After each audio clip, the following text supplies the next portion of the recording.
CLBFP 꼭 맛있는 대화. 오늘 여러분들과 함께 만나보실 명사분은요, 여러분들의 삶과 인생을 더욱더 윤택하게 함께 만들어줄 재무 상담을 해주시는 분입니다. 김중현 재무상담사와 함께 하겠습니다. 안녕하세요. 반갑습니다. 예, 반갑습니다. 네. 일단은 그 사람들을 만나시는 직업이고 하다 보니까 네. 뭐 이 방송 자리 뭐 떨리지 않으시죠? 어떠세요? 이런 경우는 또 처음이라 아, 예, 네. 딸리는 것은 마찬가지입니다. 아, 그래요? 네. 예. 자, 일단은 그 명함을 받았는데 명함이 참 특이합니다. 예. 그리고 제가 뭐 잘 모르는 그런 게 있어서 AFPK라고 좀 써져 있는 게 있는데 AFPK 요 마크가 어떤 마크예요? AFPK는 네네. 은행, 증권, 보험, 네. 금융권에서 종사하신 분들이 시험에 응시해서 또 네. 합격하신 분들에게 부여하는 AFPK 자격입니다. 그래서 이 AFPK 자격을 취득하게 되면 또 그 국제 공인 네. 재무 상담사인 CFP 자격도 취득할 수 있고, 네네. 그래서 어떻게 보면 모든 사람들에 있어서 평생 삶에 있어서 돈과 관련된 모든 내용, 수입 지출과 또 투자, 또 부동산, 세무 모든 것을 상담해드리는 금융주치의라고 볼 수 있습니다. 아, 금융주치의. 이제 많은 분들이 또 관심 있는 게 네. 돈을 버는 것들도 중요하지만 이 번 돈들을 잘 관리하는 거, 그렇죠. 요거 관심 있을 것 같아요. 예, 그렇죠? 예, 예. 이게 좀 어려운 얘기인 것 같은데 이걸 좀 쉽게 예. 좀 이렇게 얘기를 해주신다고 하면 어떤 건가요? 누구나 하는 고민인 것 같은데. 그렇죠. 어려운 게 아니라 아주 쉬운 거고 네. 누구나 다 알고 있는 내용이죠. 네.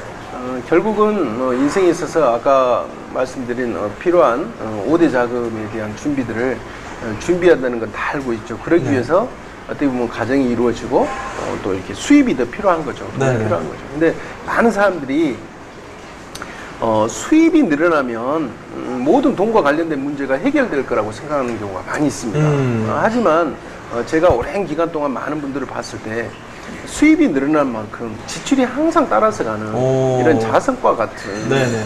현상이 모든 가정에 거의 보편타당히 이루어진다고 봅니다. 그래서 수입보다는 이 지출 관리에, 지출 관리가 아니라 지출 통제에 초점이 맞춰져야 된다고 생각합니다. 얼마나 버느냐가 중요한 게 아니라 그렇죠. 얼만큼 잘 관리해서 나가는 돈들을 막느냐. 예. 그렇죠. 그렇군요. 이게 많은 사람들의 관심과 포커스가 얼만큼 많이 벌면은 되지 않겠어 생각할 수 있는데 맞습니다. 번 만큼 그 이상으로 지출이 나간다고 하면 그렇죠. 오히려 그게 더 마이너스니까. 예.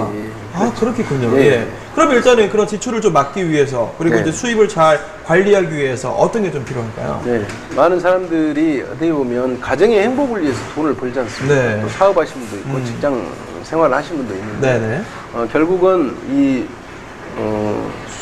수입보다는 네네. 지금 현재 벌고 있는 이 그 수입과 관련해서 네네. 정말 이렇게 면밀히 한번 살펴서 내가 저축할 수 있는 이 여력 재원에서 과연 앞으로 5년 뒤에, 10년 뒤에, 또 20년 뒤에, 또 30년 뒤에 쓸 돈들이 네. 과연 얼마인가, 얼마나 필요한가, 이런 부분들을 미리 한번 계획을 세우시고요. 그 다음에 거기에 맞춰서 내가 지금 저축 여력을 어디에 얼만큼 분배를 해야 될 것인가, 분배를 할 수 있는가, 이런 거에 대한 계획을 세워서 거기에 맞는 은행과 또 네. 증권, 보험, 또 각 금융기관들의 상품을 선정하는 것이 네. 좀 지혜로운 방법이라고 생각합니다. 누구나 이제 다 다른 관심들을 갖고 있고 다른 직업군들을 갖고 있겠지만은 뭐 넓게 한번 봤었을 때는 누구의 어떤 인생이든 간에 다 똑같은 것 같아요. 예, 어떻게 맞습니다. 큰 흐름은 다 똑같아요. 예, 20대 삶과 30대, 예, 40대, 그렇죠. 50대, 60대 다 예. 같은 것 같은데 아까 5대 인생의 5대 그런 목적 자금이 있다고 말씀하셨잖아요. 예, 맞습니다. 그게 어떤 거예요? 일단은? 네. 보통 그 미혼이라면 네네. 그러니까 결혼이 제일 먼저 결혼 결혼 자금이 제일 그렇죠, 결혼 먼저 자금. 일 거고요. 네. 그 다음에 결혼하고 나면 네. 또 주택 마련 거의 자금이 붙어서 또 오네요. 필요하고. 예, 그렇죠. 주택 자금. 예, 예. 네. 또 주택 문제하고 또 자녀 교육 문제가 또 같이 이렇게 예. 이어지고요. 네네. 또 자녀들 교육이 대학교까지의 어떤 기본 교육이 끝나면 네네. 바로 본인 자녀들 결혼이 있고 아, 또 아이들이. 그렇죠. 그렇죠. 결혼을 하게 되면 네. 부모가 은퇴 시기가 되면서 네네. 자연스럽게 노후를 맞이하게 됩니다. 노후 자금. 그렇죠. 그렇군요.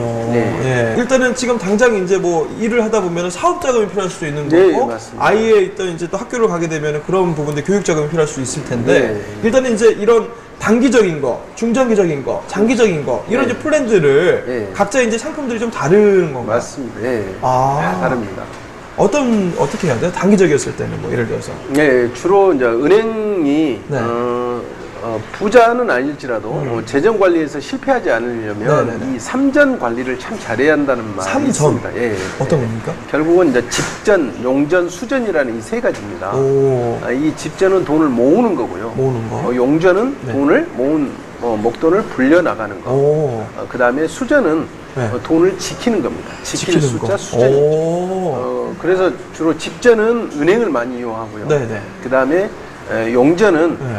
또 증권사, 네. 펀드, 투자 이런 오. 쪽을 활용하는 겁니다. 불리는 거. 예. 모으는 거예요. 그리고 지키는 수전은 거. 지키는 수전은 이제 보험 관련해서 보험 상품에 네네. 가입해서 준비하는 겁니다. 아. 돈을 잘 모으고 잘 불려서 큰 네. 돈을 네. 모았다고 치지만 이 수전이 잘못돼서 낭패를 보는 분들이 참 많이 있습니다. 열심히 해서 살아오면서 돈은 벌었지만 네. 건강을 잃어버린다. 그렇군요. 예. 또 심지어는 정말 가족 간의 소통이 안 돼서 가정이 분리가 된다든지 이런 부분들이 상당히 안타까운 경우들이 많이 있습니다. 아무래도 이제 저축은 누구나 하고 싶은데 예. 이런 뭐랄까 쉽게 하기가 좀 어렵거든요. 그러니까 예, 맞습니다. 운동을 해야 되는데 운동을 못 하는 거하고 비슷한 것 같기도 해요. 예. 어떻습니까? 현실적인 문제죠. 지금 현재 네. 당장 네네. 지출해야 될 문제들이 있는 거죠. 그러니까요. 예를 들면 자녀들이 중고등학교 다닌다라고 하면 이 사교육비에 대한 부담을 줄일 수가 없다라고 하는 것이죠.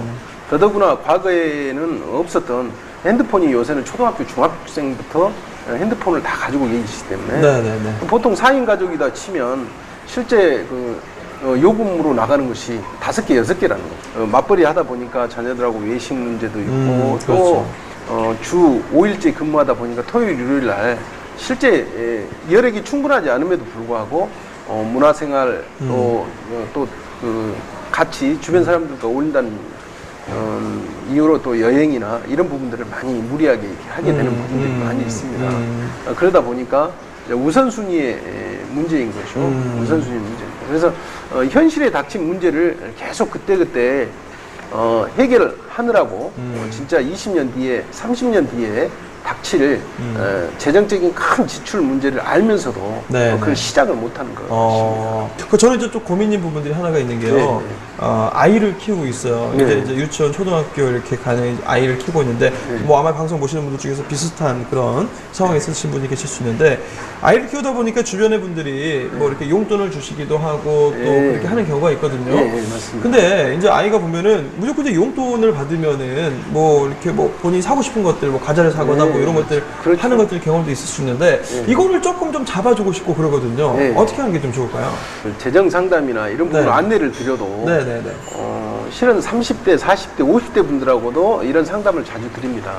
하지만 좋은 이야기 들었다라는 걸로 네네. 끝나고 실제 실천에 옮기기는 참 어려운 부분이 많이 있습니다. 아까 말씀하셨다시피 자녀들에게 어렸을 때부터 이렇게 일기 쓰는 습관을 들이면 평생 일기를 쓰는 습관이 그러네요. 들여서 어딘가 기록에 남기지만 어렸을 때부터 자녀들 용돈을 주면 용돈 기입을 철저하게 할 수 있도록 용돈 기입장도 요새는 이쁘게 잘 나와 있지 않습니까? 그러니까, 예. 이런 걸 선물로 주고 용돈 기입을 잘하면 예를 들어서 한 달에 한 번, 또 한 3개월, 1년에 한 번씩 해서 용돈 기입도 잘하고 잘 모으면 거기에 뭐 배수나 아니면 일정 금액을 더 추가 보너스로 선물로 준다는 예. 이런 지혜를 알려주는 것이 아주 좋습니다. 그래서 이 어린이 때부터 또 부모들에게 이런 경우도 많이 있죠.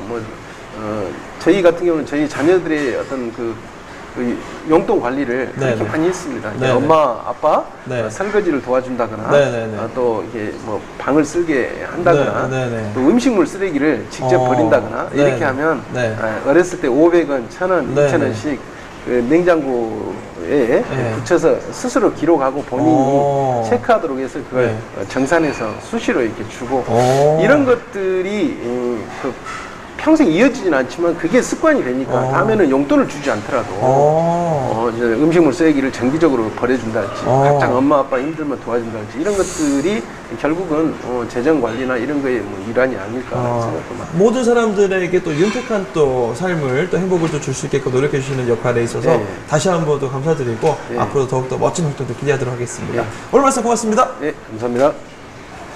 오늘은요, 여러분들 인생에서 가장 큰 고민거리 중에 하나일 수 있는 재무의 고민들, 요 고민들을 한 방에 해결해 줄 수 있는 재무 상담사이신 김중현 재무 상담사님과 함께 했습니다.